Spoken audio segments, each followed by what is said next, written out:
Welcome, I'm glad you could join me today, and I've been thinking about this interesting maps, and I hope you could grab a warm drink and join me as I try to reconstruct what's going on. And I have my special nighttime tea here, which I'm going to put the lid on so it doesn't spill over everything, and also my lavender plant, who doesn't have a name yet. So today I want to talk about isometries and what I've been thinking about with isometries. So an isometry is a special kind of map on space. So if you imagine our three-dimensional space with our three axes, and maybe we have a thing in it like a tetrahedron, an isometry is a map from the space to, well, the space itself, that moves everything in the space around, but preserves the distances between points and the angles between points. Isometry means the same measure.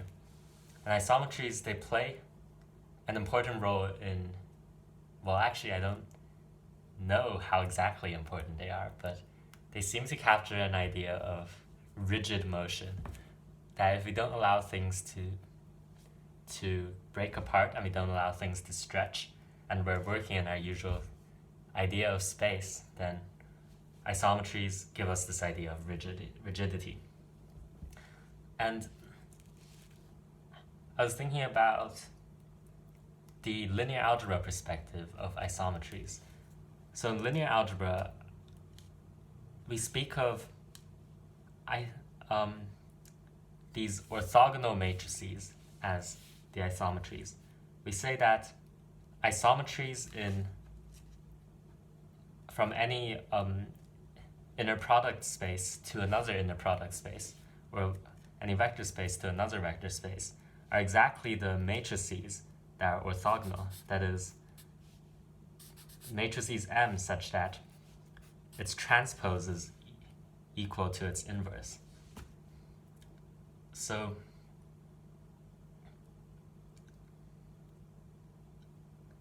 this is a little bit strange, since I'm not sure why isometries have to be linear, and I'm not sure why isometries have to be all isometries will have to look like this. Is there a way to figure out exactly what all the isometries look like? Another motivation is I was thinking about differentiation, and actually I was thinking about complex analysis and holomorphic functions, which is differentiation in a complex plane. So instead of differentiating with respect to a real valued input, we would differentiate with respect to a complex valued input.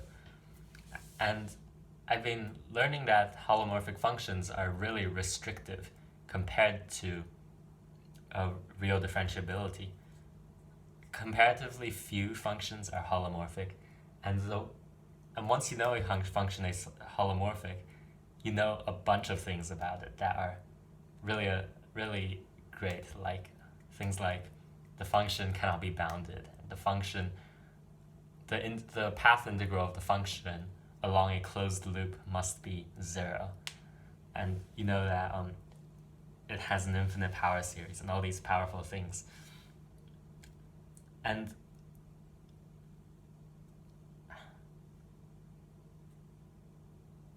it turns out, it's been hinted at, that the thing that differentiates complex, okay, I shouldn't say differentiate, the thing that makes complex differentiation different from real differentiation from a geometric perspective is to do with locally what complex differentiation describes.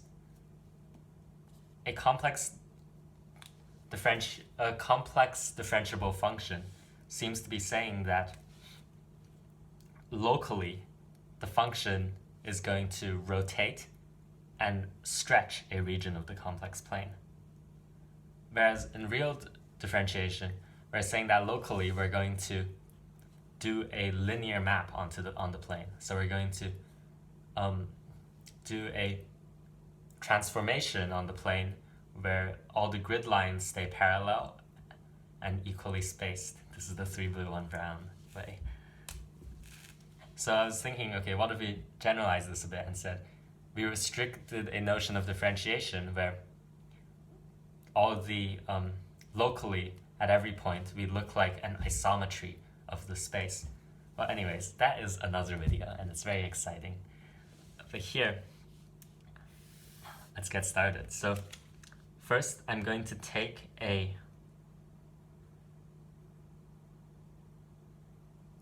our usual space, or should I go more abstract? I'll start abstract and then I'll state the less abstract version. So I'm going to start with a metric space, SD. So S is the space, and D is the metric.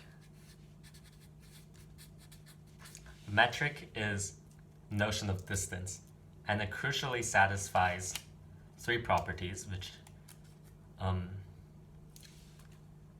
is that first, distances are always non-negative, and that if the distance between 2 points are 0, then the 2 points are the same.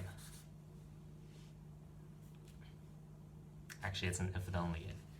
And the second thing is symmetry. So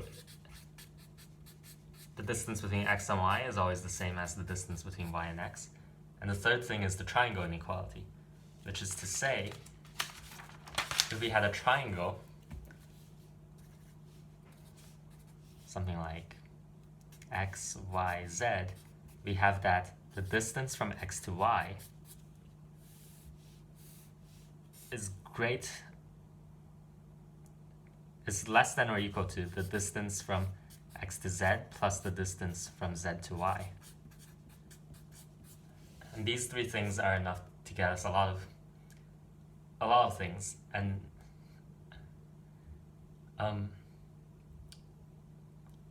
yeah, and an isometry between 2 metric spaces. So between the metric space and itself. So say that f from S to itself is an isometry, preserves distances if for all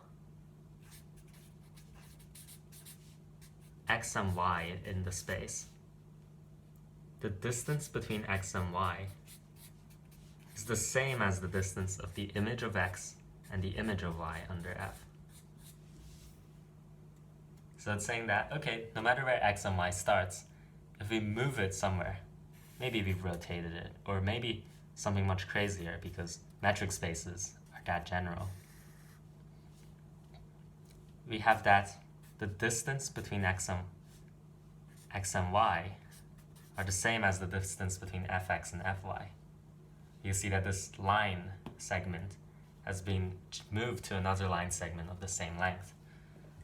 Okay, well, this is very general, and in the metric space case, isometries let us talk about a lot of nice properties, like if you have an isometry of the space, then if you have a convergent sequence in the space, the image of the convergent sequence will still be convergent, and it will converge to a limit of the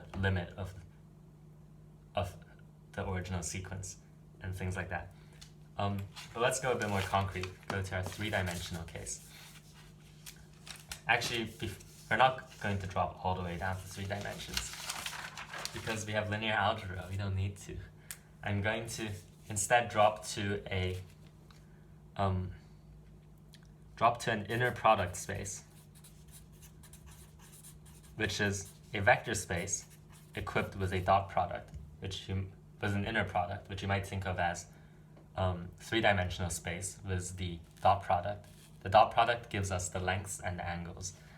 So a linear product space called V and an inner product, which takes 2 things. And we're going to define the metric in terms of the inner product.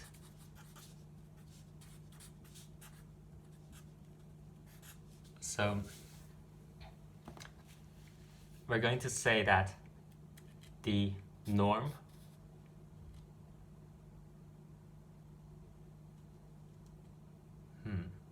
this is how I want to go? Yeah, let's go with that. So first, we're going to make this a norm-induced metric space, which means first we're going to talk about a notion of norm, which is a notion of length from the origin. And then we're going to talk about how we could make that into a metric. And it turns out that, well, any normed space can be made into a metric space through the norm, and that these work really nicely with the vector space properties. And also know that norms are actually a creature of the vector space world. If your underlying set is not a vector space, you can't really get a norm because you don't really have a zero element. Actually, I wonder if maybe we could talk about like a group or something where we have an additive identity and we count that as zero. It could work, but so yes. So I'm going to say the norm squared of a vector x is going to be defined as the inner product of x with itself. And first, I'm going to note a few rules of the inner product. The inner product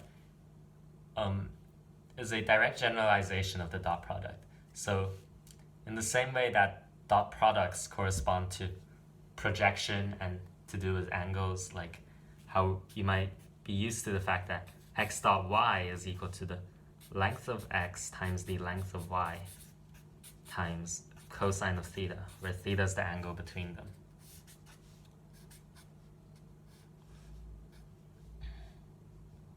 X, y. So the first thing we have, I'm going to write these down because we'll need them for the algebra, is that positive definite, so let's say inner product. Positive definite is the property where for all x in the space,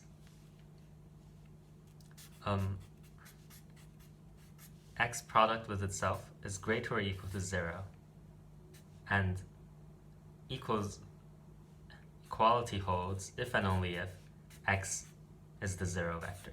So it's saying that all the vectors x have positive length except for the 0 vector. Okay, the second thing is bilinearity. This is saying that if we had x plus y product z, that is equal to x product z plus y product z. Actually, it's a good question why this is true.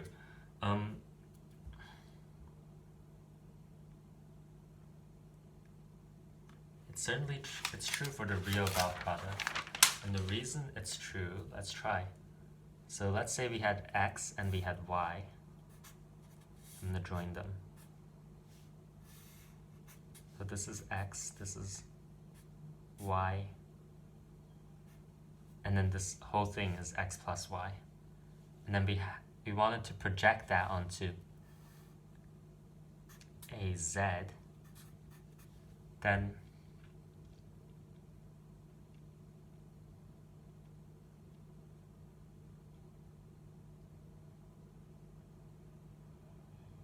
I'm not sure why that's true. Okay, well, bilinearity is very important. It's where the matrix representation kind of comes in. 3, we have symmetry. So it's saying that, it doesn't matter which way the dot product is. We're gonna be okay. So notice that the symmetry and the positive definiteness, they really resemble the metric. And now we're going to define a metric using this. So define the metric as the norm of x minus y squared. No, not squared. So this is saying if we had x and we had y. Wait, that's not a good one. If we had x and we had y, the length between the tip of their arrows, this is x minus y, or the distance of x minus from x to y, which perfectly corresponds to what we like. And I'm not going to demonstrate that this is a metric, because we won't really need much of the metric space theory. You can check it though. It's quite cool. So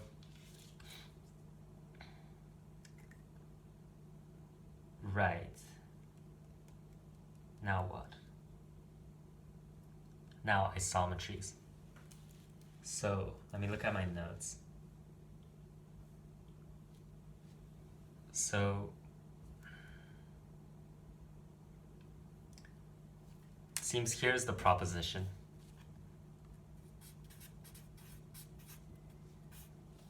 Isometries on our space, V with the inner product, are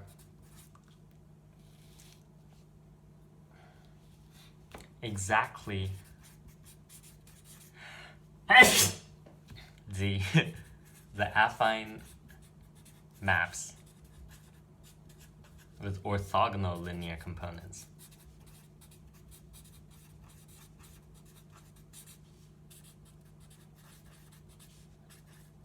Okay, let's break down what that means. So affine, this is a special type of transformation. It's a slight generalization of linear transformations. So an affine map is a map of the form f from v to v, where f of any vector is equal to a linear map applied to the vector, or if you like, a matrix multiplied with a vector, plus another constant vector.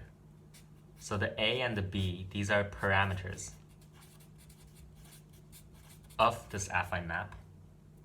And we say that the matrix A is the linear component because it's the linear map. And here, orthogonal linear component means that the matrix A is invertible, and moreover, A transpose A is equal to the identity. Or actually, there's another characterization of it, that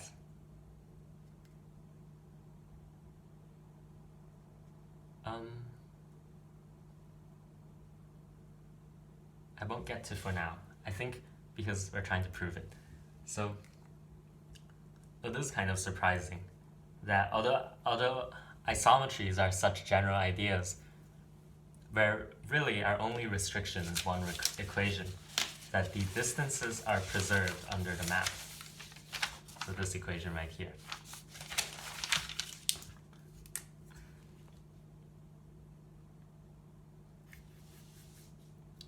Okay, so the first step is, okay, show isometries are one-to-one. Let's do it. So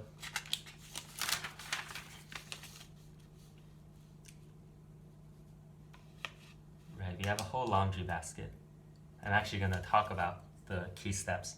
But first we show that isometries are one-to-one, which means that isometries, yeah, and then we could rewrite any isometry as an isometry that, as the composition of an isometry that fixes 0 and a translation. And then we could show that any 0 fixing isometry must preserve the inner product, which I'll get into what that means, but essentially it is a precise meaning of it preserves the length and the angles. And the next step is we must show that a 0 fixing isometry is a linear map. And then we could conclude, since it's a linear map and it's one-to-one, it is bijective by the rank nullity theorem. And hence, isometries are exactly the affine maps with orthogonal linear components. Okay, sounds good. So laundry basket step 1. Show isometry one-to-one.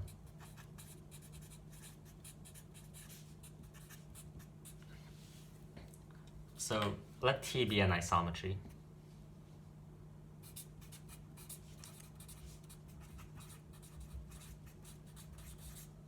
And we want to show that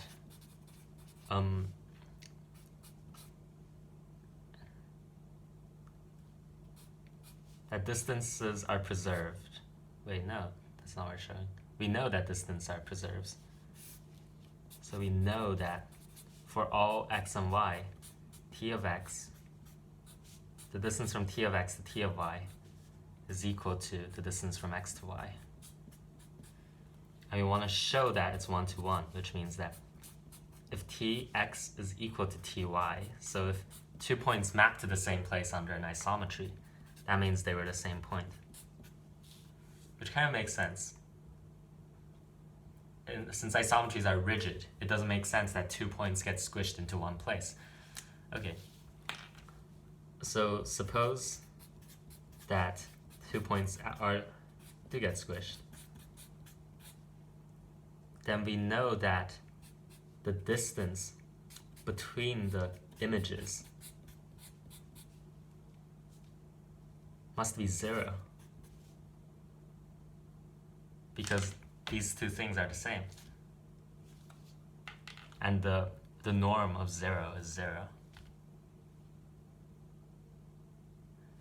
And we also know, using the fact that T is an isometry, that it must be equal to the distance between x and y. So I'm going to say this left equality is from T of x equals T of y. And this right equality is from isometry. Okay, well this means that the distance from x to y is 0. Or rather, the norm of x and y is 0. But we had that for a... if the length of something is 0, it must be 0.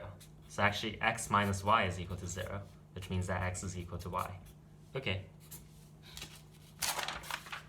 So notice that essentially the only thing I can use right now is that T is an isometry, since we haven't worked anything out. And also the fact that we're in a vector space. Okay, next step. Rewrite any isometry T as the composition of two things. First, we're going to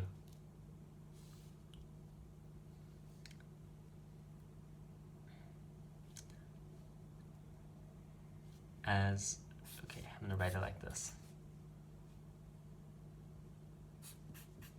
As the composition of two functions, T is going to be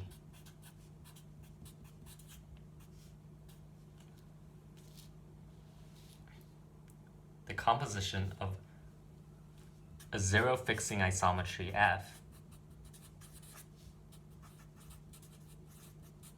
and a translation which takes V to V plus B. So it's going to say first we're going to do a rigid rotation around the origin, and then we're going to shift the entire plane, and this is what the isometry is going to be. Okay, so what does zero fixing isometry mean? Zero fixing isometry means f of the zero vector is equal to 0. 0 gets fixed. So how do we do that?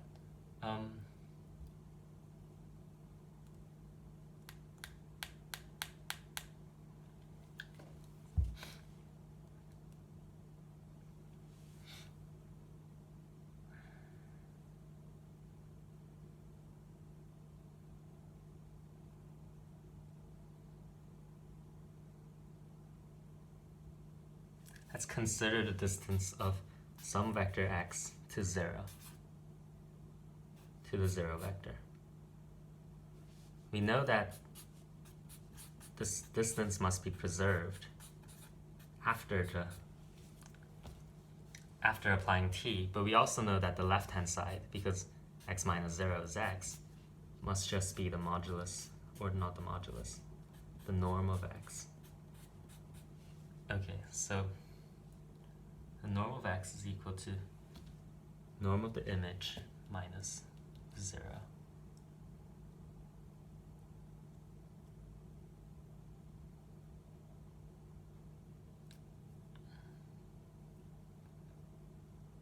So the b from up here, I'm going to try and like pull out a translation. I want this to look like this. So what if I say, or what if I define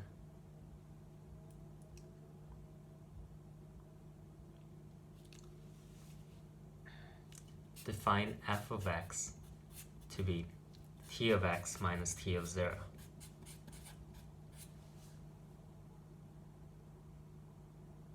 And we define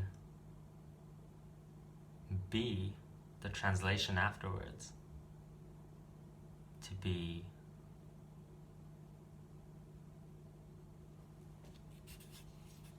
t of 0. So then what happens is, when we put an x through f composed with translation by b composed with f, first we're going to do f. So we're going to throw something to t of x minus t of 0. And then we're going to shift everything by t of 0 by adding b, giving us t of x back. So it remains to check that f is in zero fixing isometry. So we know f is zero fixing. This is like by definition. This is why I wrote it like this.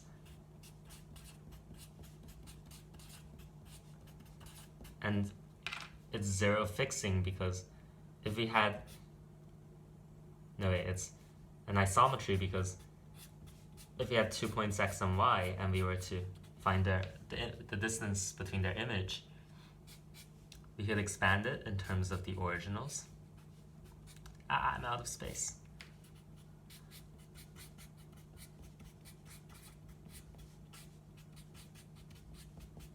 Okay, so the good news is, here we have a minus t0, minus minus t0, so makes a plus t0, so the minus and plus, bam. So we're actually left with a very familiar friend, which we could use the fact that t is an isometry. Oops, where did the 0 come from? It's because I lost the y along the way. Okay, distance from x to y, because t is an isometry. So therefore f is zero fixing. Okay, so we managed to do that. Write any isometry as a composition of these two thingies. And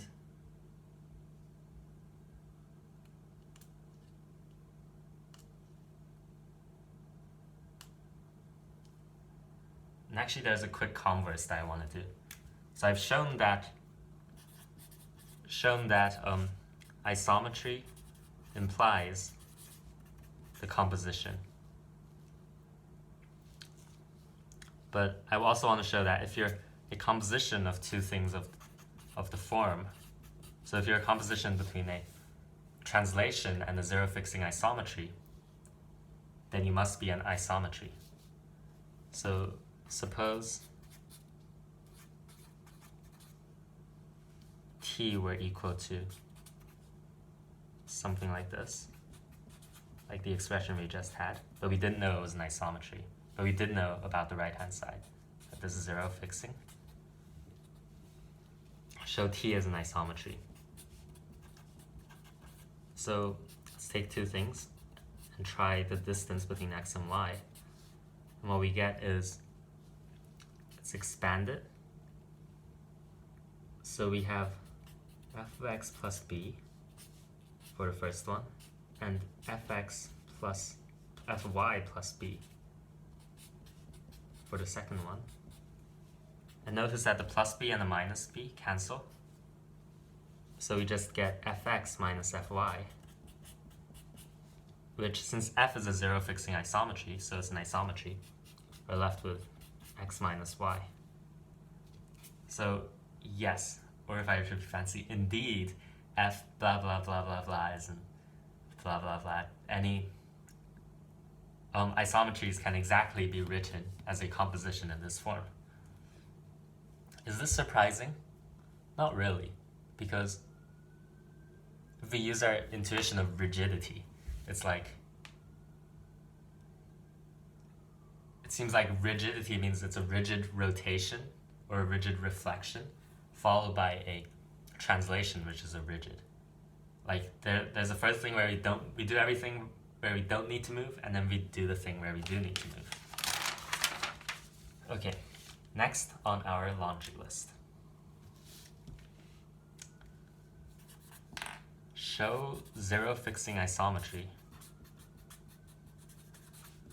preserves inner product.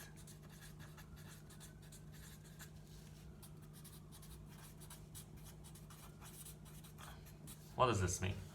So let's take our zero fixing isometry f, and we want to show that the product between fx and fy is always equal to the product between x and y. And since we're defining angle and length in terms of the inner product, intuitively, or even precisely, this is that f preserves length and angles. Okay. So let's do it. We have that f is zero fixing, which is a good start. I think we'll see very soon why we need that.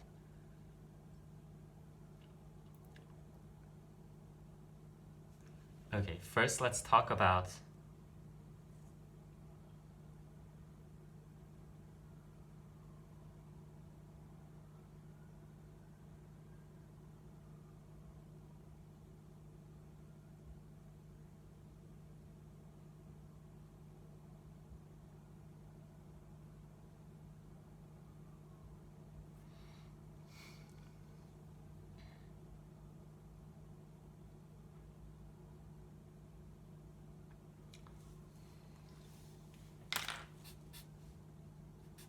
I'm going to start calculating and see what happens.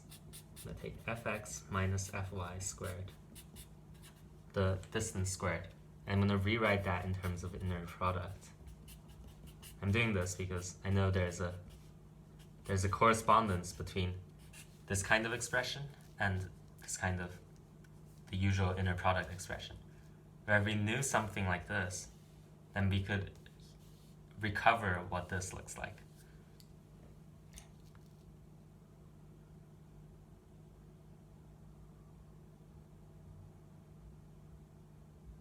Okay, so, right, this is equal to, because of bilinearity, which means we could break these expressions up. Actually, we could think of this inner product as a multiplication, and we could think of this as doing a kind of FOIL expansion, where you do the first term product, first term product, last term, these two product, these two product. I'm going to do the whole thing. And by symmetry, we could take out, product of fx, fy is equal to the product of fy, fx. Okay, sorry for the lack of space. And now I'm going to do what?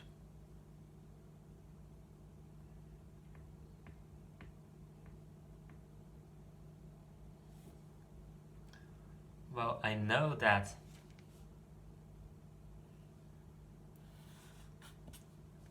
this is equal to the distance from x to y squared, because f is an isometry, which if we expand out in the same way using inner products gives us x product x minus 2 x product y plus y product y. Okay.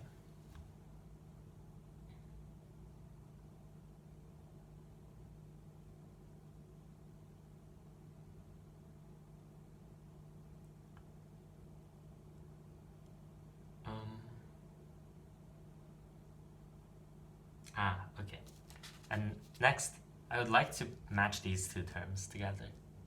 Marry them, matchmake them.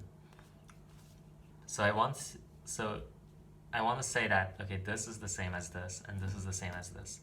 But that's a special case of what we need to show, where instead we had y equals x, or y equals y. I mean x equals y.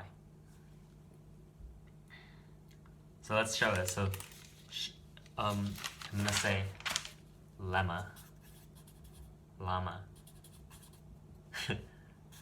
The lengths are preserved, a special case of the general thing.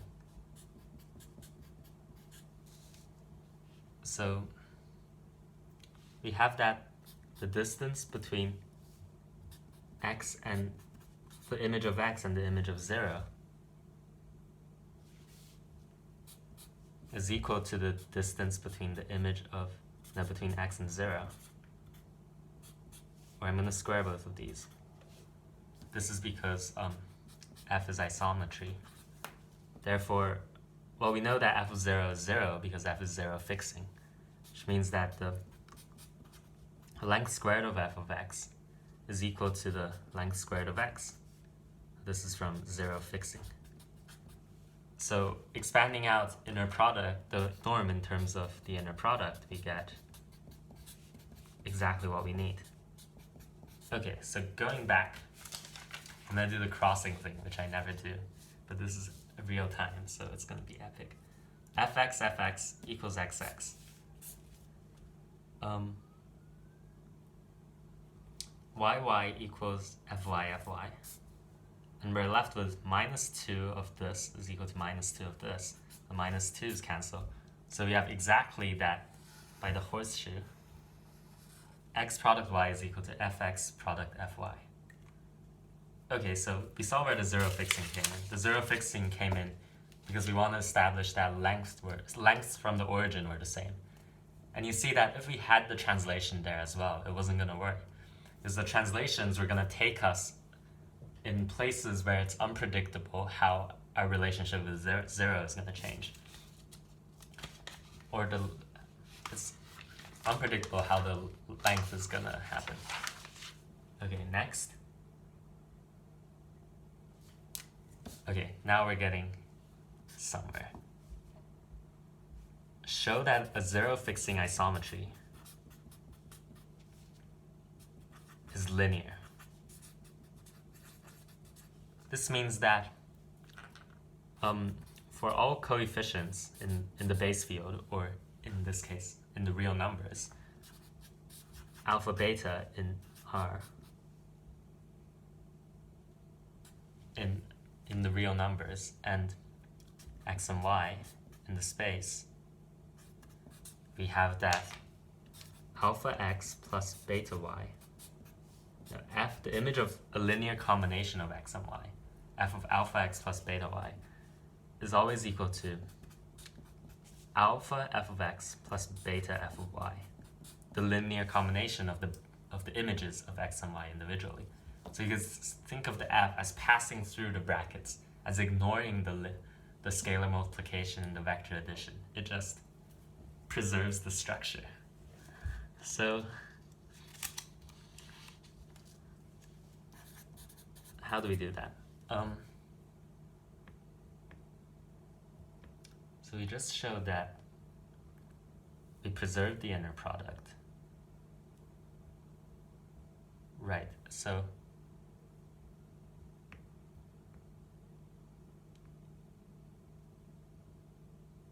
we're going to calculate the left-hand side and the right-hand side individually, kind of.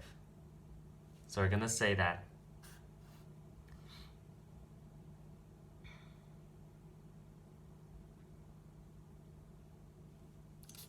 so we know we preserved the inner product, so I'm going to try and take this complicated thing, product of with the image of some z, and I know that that's going to be equal to just the inner product of alpha plus beta y and f and z, because I could remove the f's. Now, by a bilinearity of the inner product, here's one reason why it's important. we could take everything out. Okay, so we have this. But now I'm going to do a life hack, as I often do. I'm going to apply f again inside of the inner products. I'm going to say, I just undid it, but I'm going to do it again, because we'll see why. Now I'm going to use bilinearity and recombine.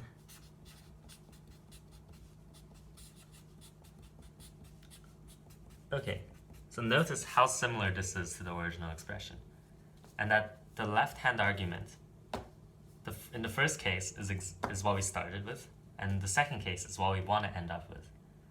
But the thing is, we have this f of z, and this we're not exactly sure if we could cancel.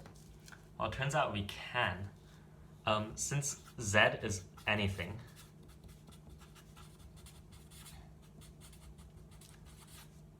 here we're saying that, oh well, we have a vector that's actually that projecting onto any. Is that what I want to say?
Okay. I think I need to change my question slightly. Or do I? The thing is, I want to argue that since z is anything, f of z could be anything. So we're saying that both of these vectors look exactly the same when we project onto. Now anything we choose to project these vectors on, they look the same. Which means that by these two vectors are exactly the same. To make that rigorous, we could use the properties of the inner product and consider a basis of the vector space. But right now I don't know how to make f of z vary over everything. I don't think I can because I don't know much more about f. I want that f is onto, or f is surjective, but I haven't shown that.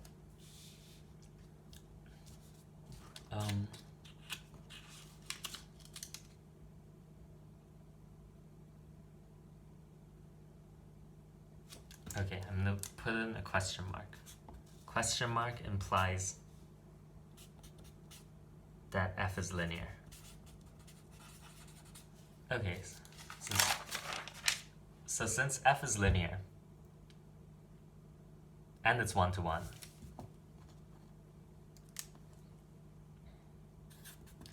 since f is linear, and it's one-to-one by the original, by the first thing on the laundry list, by rank nullity,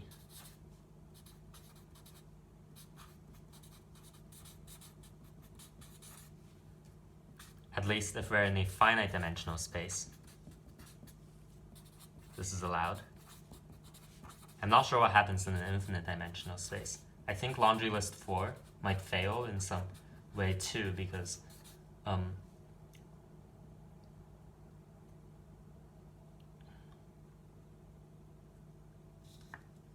the usual way we show that projection equality thing is by considering a basis, an orthonormal basis.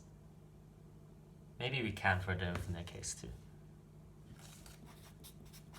we know that f is on 2. Or f is surjective. The image of f is everything. Let me be more precise about that. Since the image of f has dimension 3, has dimension equal to, okay, I'm going to change my notation. So dimension of f applied to the entire space is equal to a dimension of v, since f is 1 to 1. And we know that f of v is a subspace of v, since the codomain, or the image, is inside of v, which has dimension 3. Or we don't even need dimension 3.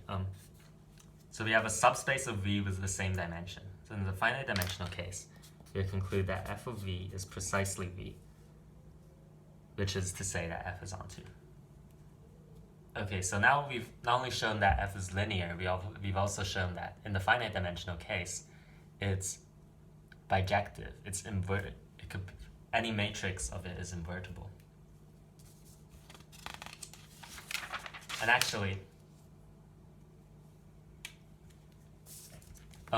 let's go back to laundry list, the previous one where we preserved inner products. This is actually equivalent to saying that f is an orthogonal matrix. That's because of something called the adjoint, where we're saying that product of fx fy is equal to xy. Since fx is equal, since fx, an adjoint, which I'm going to write as f transpose ft, is the unique map such that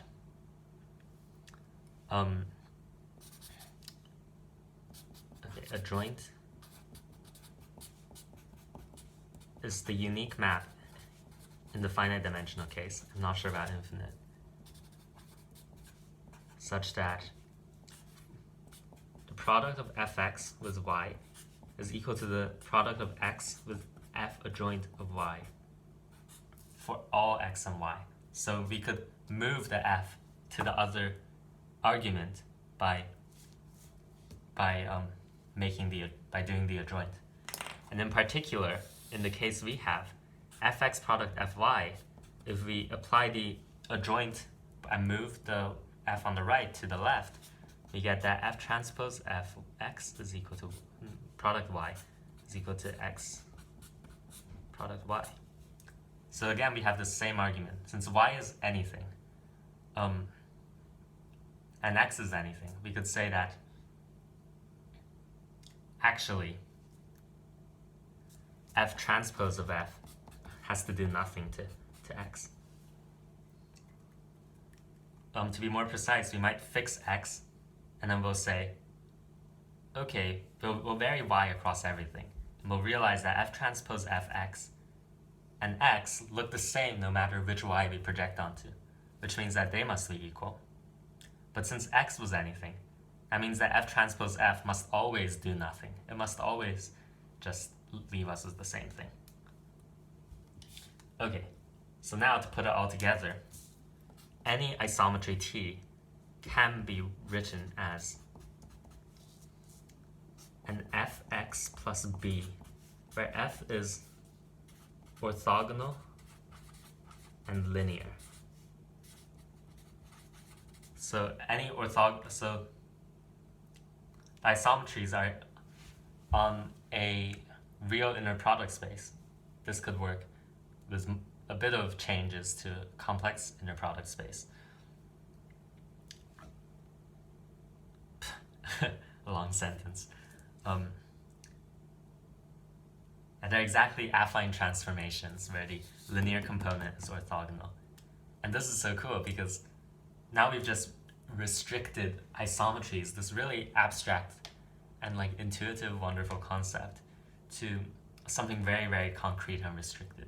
We know that orthogonal orthogonal maps have these very special properties, like they must map orthonormal bases to orthonormal bases, and that they must be invertible, and that they must their inverse is actually really easy to compute. You just do the transpose.